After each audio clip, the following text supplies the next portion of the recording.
হেফাজতে ইসলাম বাংলাদেশ সিঙ্গার উপজেলা কর্তৃক আয়োজিত আজকের এই সমাবেশের স্নেহাস্পদ সভাপতি, মঞ্চ উপবিষ্ট আজকের প্রধান অতিথি, হেফাজতে ইসলাম বাংলাদেশের সংগ্রামী মহাসচিব, বিশেষ অতিথিবৃন্দ, কেন্দ্রীয় স্থানীয় নেতৃবৃন্দ, সমবেত সাথী ও বন্ধুগণ, সময় খুব কম। গত 12 বৎসর এদেশের আলেম ওলামা ইকরাম যে পরিমাণ নির্যাতিত হয়েছে, বাংলাদেশের অন্য কোনো রাজনৈতিক দল বা কোনো গ্রুপ এত নির্যাতিত হয় নাই। এই পেশিবাদী নাস্তিকার মুরতাদদের সমর্থক সরকারের বিরুদ্ধে সবচাইতে বেশি রক্ত দেশের আলেম ওলামা ইকরাম দিয়েছেন, সবচাইতে বেশি নির্যাতনে দেশের আলেম ওলামা ইকরাম মুখ করেছেন। আজকে অন্তর্বর্তীকালীন সরকার ক্ষমতায় শাপলা চত্বরের রক্তের বিনিময়ে আপনারা ক্ষমতায় বসেছেন। 2024 সালের ছাত্র জনতার রক্তের বিনিময়ে আপনারা বসেছেন। সুতরাং আজকে ক্ষমতায় বসে দেশকে পুনর্গঠনের জন্য আলেম ওলামা কেরামকে বাদ দিয়ে চিন্তা করলে তা মেনে নেওয়া হবে। সংগ্রামী সাথী ও বন্ধুগণ, জেলখানার ভিতরে ছিলাম, অনেক লোকজনকে দেখেছি বৎসরের পর বৎসর কারাগারে। আলেম ওলামা কেরাম মাদ্রাসার ছাত্র, জিজ্ঞাসা করেছি আপনাদের মামলার কি খবর? বলে হুজুর মামলার কোনো খবর নাই। বলে কি কারণ? বলে কারণ আমরা নিষিদ্ধ ঘোষিত সংগঠনের সদস্য।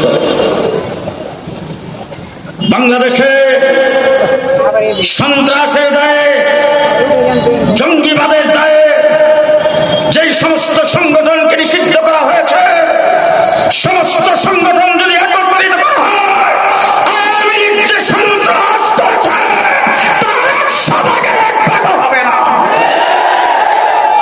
সুতরাং সন্ত্রাসী কার্যক্রমের দায়ে কোন সংগঠনকে যদি বের করা হয়, নিষিদ্ধ করা হয়, আওয়ামী লীগ ছাত্রলীগকে নিষিদ্ধ করতে হবে, নিষিদ্ধ করতে হবে। সংগ্রামী সাথী ও বন্ধুগণ, আপনাদের এলাকার এমপি কে ছিল? খুবই ভালো মানুষ, খুব ভালো মানুষ। আমি কিছু বলতে চাই না, অতীত ইতিহাস আপনারা জানেন।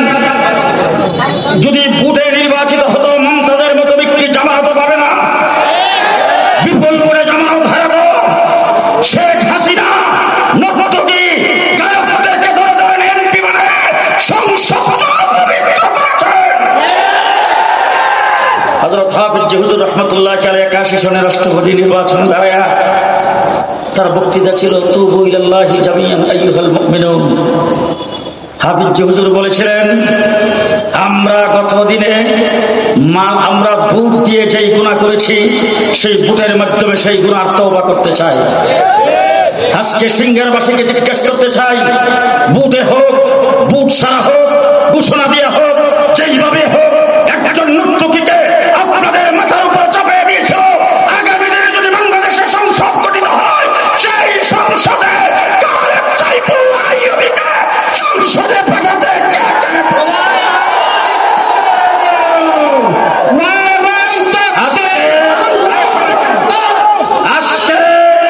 আজকে যারা এখানে এসেছেন, আমি আপনাদের কাছ থেকে শপথ নিতে চাই, আজকে থেকে আইয়ুবীকে এমপি বানাইবার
বাংলাদেশে